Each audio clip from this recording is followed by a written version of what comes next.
জাতীয় সংসদের দক্ষিণ প্লাজায় মিউজিক্যাল পারফরমেন্সের মাধ্যমে যুক্তরাষ্ট্রের ২৫০তম স্বাধীনতা দিবস উদযাপিত হয়েছে। ঢাকাস্থ মার্কিন দূতাবাস আয়োজিত এ অনুষ্ঠানে উপস্থিত ছিলেন সরকারের প্রতিনিধি, সংসদ সদস্য, কূটনীতিক ও বিশিষ্ট অতিথিরা। অনুষ্ঠানে জাতীয় সংসদ ভবনের স্থপতি লুই আই কান এবং জর্জ হ্যারিসনকে শ্রদ্ধার সাথে স্মরণ করা হয়।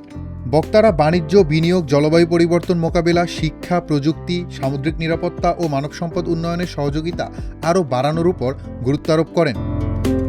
অনুষ্ঠানে মার্কিন রাষ্ট্রদূত বলেন, ২৫০তম স্বাধীনতা দিবসে যুক্তরাষ্ট্র বাংলাদেশ সহ বৈশ্বিক অংশীদারদের সঙ্গে সম্পর্ক আরও জোরদারে প্রতিশ্রুতিবদ্ধ। তিনি ইন্দো প্যাসিফিক অঞ্চলের শান্তি, নিরাপত্তা ও টেকসই অংশীদারিত্বে একসঙ্গে কাজ করার আশাবাদ ব্যক্ত করেন।